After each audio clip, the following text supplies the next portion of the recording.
Halo guys, welcome back to Casrala Channel. Balik lagi guys sama aku Cherry. Senang banget bisa ketemu kalian semuanya. Semoga kalian selalu sehat-sehat ya. Nah hari ini guys, kita mau bahas tentang investment, yaitu tentang gimana caranya kalau misalnya kita mau milih reksadana sendiri. Apa aja sih kira-kira yang harus kita lihat? Terus apa aja yang kira-kira harus kita perhatikan juga pas kita milih suatu reksadana? Nah sebelum kita mulai guys, jangan lupa buat subscribe dan aktifin juga lonceng notifikasi yang ada di sebelahnya, supaya kalian gak ketinggalan video-video terbaru yang ada di channel ini.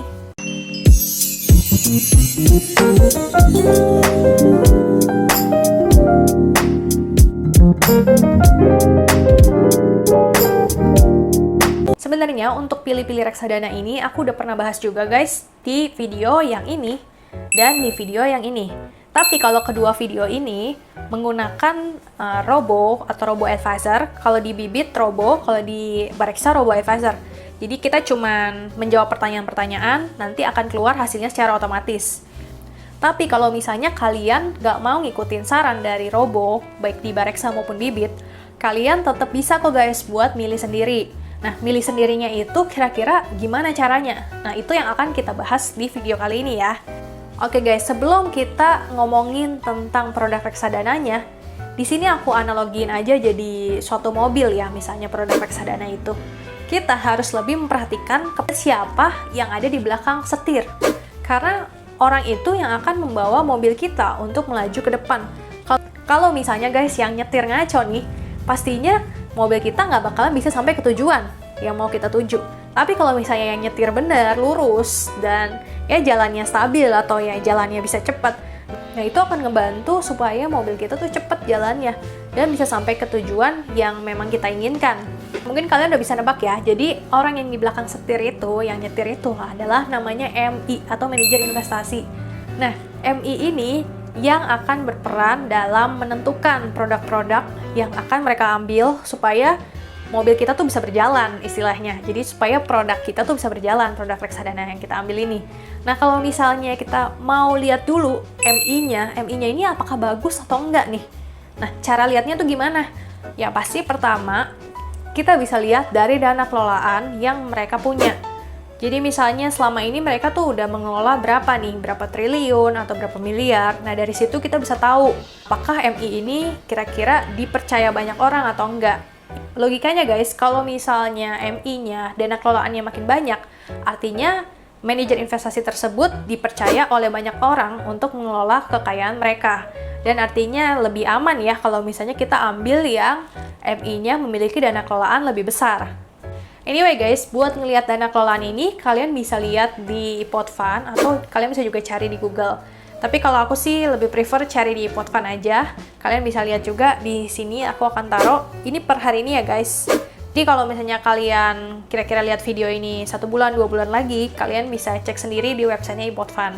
Tadi kan kita ngomongin tentang dana kelolaan ya guys. Nah sekarang kita ngomongin tentang dana idealnya. Untuk di reksadana pasar uang, reksadana pendapatan tetap, dana idealnya adalah lebih dari 1 triliun untuk di masing-masing reksadana. Untuk reksadana lainnya seperti reksadana campuran dan reksadana saham, dana idealnya adalah sekitar 100 miliar sampai dengan 1 triliun. Selain dari dana kelolaan dan dana ideal, kalian juga bisa cek profil tim dari manajer investasi tersebut loh guys. Nah di sini guys, kalian tuh bisa lihat apakah mereka tuh punya track record yang buruk sebelumnya atau track record mereka bagus semua. Terus mereka punya pengalaman atau enggak sebelumnya. Selain itu, mereka punya sertifikasi apa aja. Dan latar belakang pendidikan mereka tuh berasal dari universitas mana. Untuk cari info mengenai profil tim manajer investasi, biasanya ada di websitenya manajer investasi tersebut. Setelah kalian menentukan manajer investasi, kemudian kalian bisa lihat dulu nih untuk goal keuangan kalian. Kira-kira kalian tuh nabung untuk jangka waktu berapa lama ya? Apakah kurang dari 1 tahun, atau 1-5 tahun, atau lebih dari 5 tahun? Untuk goal keuangan kalian yang kurang dari 1 tahun, contohnya seperti dana darurat, atau misalnya kalian nabung untuk dana liburan yang kurang dari 1 tahun, itu bisa dimasukkan ke dalam produk yang namanya reksadana pasar uang. Kemudian, untuk goal keuangan kalian yang kira-kira 1-5 tahun, contohnya misalnya kalian mau nabung untuk beli rumah, misalnya 3 tahun sampai 5 tahun lagi. Nah, ini berarti adalah goal jangka menengah. Kalian bisa masukkan ke dalam reksadana pendapatan tetap.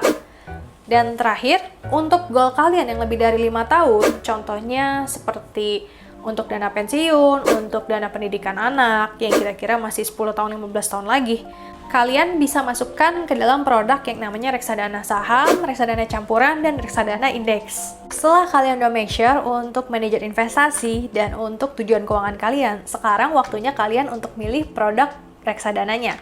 Nah, produk reksadananya ini guys, sebenarnya yang tadi sih mirip-mirip kayak yang milih manajer investasi, kita harus lihat dulu dari dana kelolaannya atau asset under management. Aset under manajemennya untuk reksadana pasar uang dan reksadana pendapatan tetap itu lebih dari 1 triliun. Kemudian untuk yang reksadana lainnya seperti reksadana campuran, indeks, dan reksadana saham, pastiin dana kelolaannya sekitar 100 miliar sampai dengan 1 triliun.